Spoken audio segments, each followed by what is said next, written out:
Assalamualaikum warahmatullahi wabarakatuh. Salam sejahtera bagi kita semua. Shalom, Om Swastiastu, dan Namo Buddhaya. Perkenalkan, nama saya Muhammad Bukhari Al-Aziz, jurusan Psikologi di Universitas Bosowa dengan NIM 4525091319. Baik, di sini saya akan menjelaskan konsep korupsi dan kejahatan para koruptor. Yang pertama, definisi korupsi. Secara etimologi, kata korupsi berasal dari bahasa Latin yaitu corruptio atau corruptus.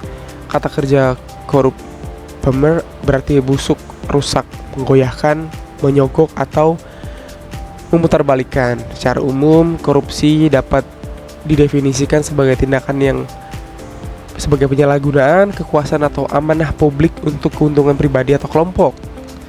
Ini melibatkan perbuatan curang atau tidak bermoral yang melanggar hukum dan norma sosial. Koruptor adalah orang atau pihak yang melakukan tindak korupsi, yaitu menyalahgunakan jabatan atau amanah demi mendapatkan keuntungan pribadi, kelompok, atau golongan. Dan kita lanjut yang kedua, yaitu jenis-jenis kategori korupsi. Berdasarkan Undang-Undang Nomor 31 Tahun 1999 JO, Undang-Undang Nomor 20 Tahun 2001 tentang pemberantasan tindak pidana korupsi UU Tipikor di Indonesia, terdapat 7 kelompok besar tindakan pidana korupsi. Yang pertama, kerugian keuangan negara, tindakan melawan hukum yang bertujuan memperkaya diri sendiri atau orang lain atau korporasi yang dapat merugikan keuangan atau perekonomian negara. Contohnya, markup anggaran proyek atau penggelapan pajak. Yang kedua, suap menyuap, memberi atau menjanjikan sesuatu kepada pegawai negeri atau penyelenggaraan negara dengan maksud agar berbuat atau tidak berbuat sesuatu yang bertentangan dengan kewajibannya. Contohnya, menyuap pejabat agar memenangkan tender. Dan yang ketiga ini pemerasan. Pegawai negeri atau penyelenggara negara memaksa seseorang memberikan uang, barang atau jasa untuk dirinya atau orang lain secara melawan hukum. Contohnya, pejabat menahan layanan publik sampai pemohonan memberikan uang pelicin.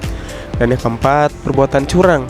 Tindakan yang merugikan pihak lain sering terjadi dalam pengadaan barang atau jasa atau pelaksanaan proyek yang dilakukan oleh pemborong, pengawas proyek, atau pihak yang berkepentingan.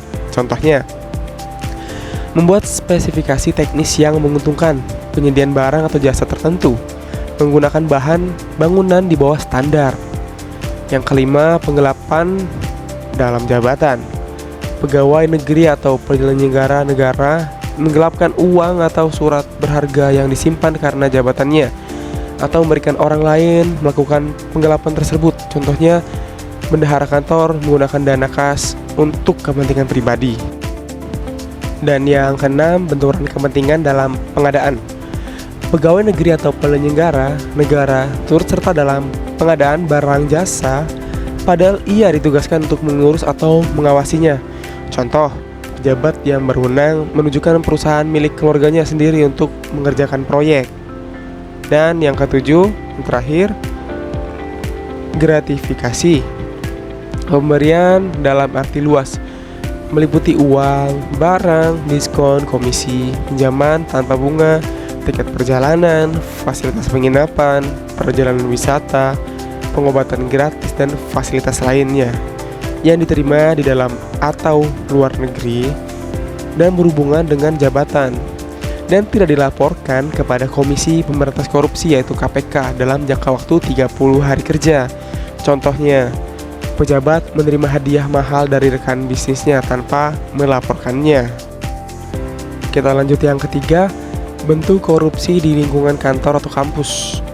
Meskipun sering dikaitkan dengan proyek-proyek besar, korupsi juga dapat terjadi dalam skala kecil di lingkungan kerja atau pendidikan. Untuk di lingkungan kantor yaitu instansi publik atau swasta. Ghost employee, gawai fiktif, menggaji atau mencatat kehadiran orang yang sebenarnya tidak bekerja. Yang pertama. Yang kedua, penyalahgunaan fasilitas kantor, menggunakan aset kantor, contohnya kendaraan, peralatan, dan properti untuk kepentingan pribadi di luar jam kerja tanpa izin. Yang ketiga, penyalahgunaan dokumen berjalan dinas, membuat laporan perjalanan dinas fiktif atau melebih-lebihkan biaya yang dikeluarkan atau dalam artian di markup.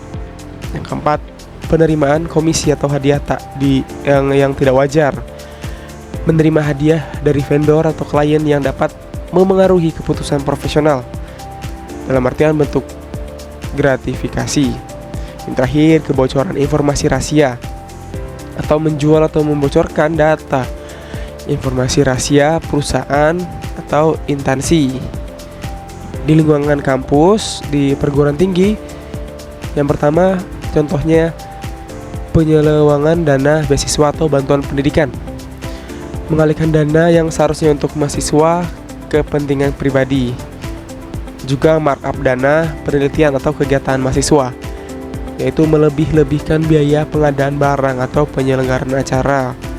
Juga pungli, yaitu memungut biaya tidak resmi untuk pengurusan administrasi akademik, yaitu KRS, ijazah, dan lain-lain. Juga jual beli nilai atau gelar. Dosen atau staf akademik menerima suap untuk memberikan nilai tinggi atau memproses kelulusan yang tidak sah. Yang terakhir, penyalahgunaan aset kampus, menggunakan laboratorium, peralatan atau properti kampus untuk bisnis atau kepentingan pribadi. Oke, kita lanjut yang keempat, dampak korupsi. Dampak korupsi bersifat multidimensional dan sangat merugikan bagi kehidupan berbangsa dan bernegara. Yang pertama, dampak ekonomi. Penurunan pertumbuhan ekonomi, yaitu korupsi menghambat investasi, mematikan persaingan sehat, dan menaikkan biaya transaksi. Juga penurunan pendapatan negara, hilangnya pendapatan negara dari pajak, bea, dan retribusi akibat galapan dan suap. Peningkatan kemiskinan, anggaran yang seharusnya untuk program pengentasan kemiskinan diselewengkan. Dan kenaikan utang negara harus berutang untuk menutupi kerugian akibat korupsi. Yang kedua, dampak sosial dan kemiskinan masyarakat. Mahalnya harga jasa publik. Korupsi menyebabkan birokrasi bertele-tele dan biaya layanan publik, yaitu pendidikan, kesehatan, infrastruktur menjadi mahal. Akses pendidikan dan kesehatan terbatas. Anggaran dipotong, kualitas fasilitas publik menurun. Hanya masyarakat mampu yang bisa mengakses layanan terbaik. Dan meningkatnya kesenjangan sosial. Kesenjangan antara si kaya yang korupsi dan si miskin yang dirugikan semakin lebar. Yang ketiga, dampak birokrasi dan politik. Hancurnya institusi pemerintah, jabatan diisi bukan berdasarkan kompetensi, merit system, melainkan karena suap atau koneksi. Melemahnya penegakan hukum tumpul ke atas dan tajam ke bawah karena aparat penegak hukum juga dapat disuap. Hilangnya kepercayaan publik, masyarakat tidak lagi percaya pada pemerintah dan proses demokrasi. Terakhir, dampak lingkungan. Perusakan lingkungan, korupsi dalam izin penerbangan atau kehutanan menyebabkan eksploitasi alam berlebihan yang merusak lingkungan. Kita lanjut yang kelima, pencegahan korupsi. Pencegahan korupsi dapat dilakukan melalui dua strategi utama, yaitu strategi preventif, pencegahan, dan strategi represif, penindakan. Yaitu yang pertama, strategi preventif, yaitu perbaikan sistem. Reformasi birokrasi, memperbaiki tata kelola pemerintah termasuk produser, layanan publik, transparansi anggaran, dan sistem reward punishment yang jelas. Peningkatan transparansi, mewajibkan semua lembaga publik untuk mempublikasikan informasi anggaran, proses lelang, dan laporan keuangan secara terbuka. Peningkatan integritas dan gaji pegawai, menjamin gaji yang layak bagi pegawai publik untuk mengurangi godaan korupsi, dibarengi dengan penanaman nilai-nilai anti korupsi, e-government, dan digitalisasi, menggunakan teknologi untuk minimalkan interaksi langsung manusia face to face dalam layanan publik sehingga mengurangi peluang suap, misalnya pelayanan perizinan online. Dan yang kedua, strategi presesif, penegakan hukum yang tegas, menindak perilaku korupsi tanpa pandang bulu, memberikan hukum yang berat termasuk hukuman pemiskinan koruptor melalui penyitaan aset atau TPPU, peningkatan kualitas aparat penegakan hukum, memberikan pelatihan dan pengawasan ketat terhadap KPK, kepolisian, kejaksaan, dan pengadilan, penguatan peran pengawasan internal dan eksternal, mengoptimalkan fungsi Inspektorat Jenderal pengawasan internal dan lembaga seperti BPK atau BPKP, pengawasan eksternal. Yang terakhir ketiga, strategi edukasi dan budaya, pendidikan anti korupsi, memasukkan nilai-nilai anti korupsi ke dalam kurikulum pendidikan formal dan non formal sejak dini, pelibatan masyarakat, mengutamakan peran media, lembaga swadaya, masyarakat LSM dan masyarakat sipil dalam pengawasan dan pelaporan korupsi. Yang keenam, konsep kejahatan koruptor. Kejahatan koruptor bukan sekedar masalah pencurian uang, tetapi merupakan kejahatan luar biasa, extraordinary crime, karena dampaknya yang masif dan sistemik, mengancam pembangunan dan merusak sendi kehidupan bernegara. Poin penting kejahatan koruptor yaitu motivasinya umumnya didorong oleh keserakahan, didukung oleh kesempatan, lemahnya sistem, dan rendahnya hukum, yang dikenal sebagai teori GON. Sifat white collar crime, korupsi termasuk kejahatan kerah putih, yaitu kejahatan yang dilakukan oleh orang-orang terpandang, berpendidikan, dan memiliki jabatan penting sehingga sulit dideteksi, merusak demokrasi, yaitu koruptor merusak proses politik dan melemahkan institusi yang seharusnya bekerja untuk rakyat menjadi demokrasi hanya sebagai kedok. Dampak jangka panjangnya, kerugian akibat korupsi tidak hanya material saat ini, tetapi juga menghancurkan masa depan generasi karena infrastruktur yang buruk, kualitas pendidikan yang rendah, dan pelayanan kesehatan yang mahal. Berikut adalah contoh kasus spesifik kerugian keuangan negara dengan markup proyek. Di sini ada jenis korupsi utama yaitu kerugian uang negara, bentuk pelanggaran, perbuatan curang dan penyalahgunaan wewenang, skema kasus pengadaan infrastruktur fiktif atau markup harga. Di sini ada instansi dinas pekerjaan umum PU sebuah kabupaten, dan proyek juga membangun puskesmas, membantu pustu di 5 lokasi dengan total anggaran 2,25 miliar. Pelaku utamanya kepala dinas PU sebagai pengguna anggaran PA, dan pejabat pembuat komitmen PPK, dan kontraktor atau penyedia jasa perusahaan pemenang tender. Yang kedua, kronologi dan modus operandi. Penyusun anggaran HPS, kepala dinas, dan PPK bekerja sama dengan kontraktor yang sudah diatur sejak awal. Mereka membuat harga pikiran sendiri HPS proyek dengan harga satuan material dan jasa yang ditinggikan secara signifikan, di markup jauh di atas harga pasar. Misalnya harga semen di pasar adalah 60.000 per sak, namun dalam HPS cantumkan 100.000 per sak. Proses tender fiktif, proses lelang dilakukan seolah-olah kompetitif, padahal pemenangnya sudah ditentukan kontraktor A. Kontraktor A ini biasanya memberikan komitmen fee atau uang pelicin kepada kepala dinas dan PPK di awal pelaksanaan proyek dengan kualitas rendah untuk memaksimalkan keuntungan pribadi. Kontraktor A melakukan 2 hal. 1. Menggunakan material bangunan dengan kualitas di bawah spesifikasi material kelas 2 atau 3 padahal dibayar dengan harga material kelas 1. Yang kedua, mengurangi volume pekerjaan, misalnya ketebalan dinding atau pondasi tidak sesuai rencana pembayaran dan pungli.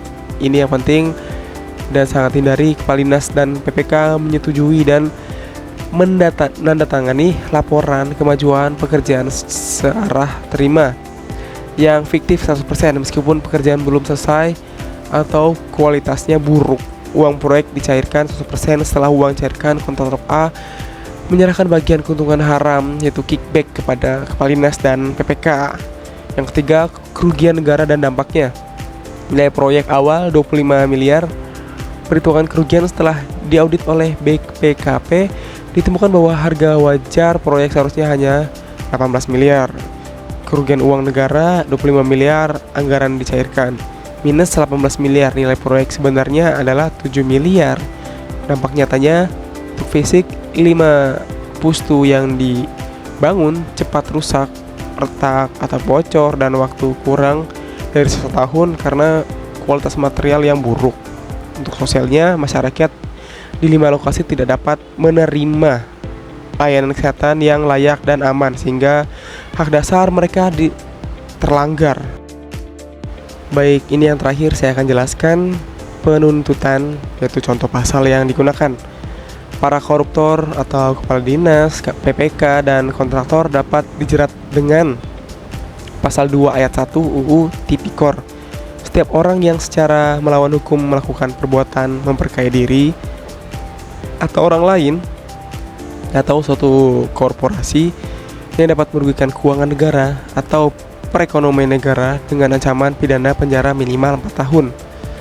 Dan pasal 3 UU Tipikor, setiap orang yang dengan tujuan menguntungkan diri sendiri atau orang lain atau korporasi menyalahgunakan kewenangan, kesempatan, atau saran yang ada padanya karena jabatan atau kedudukan yang tepat dapat merugikan keuangan negara atau perekonomian negara dengan ancaman minimal penjara 1 tahun.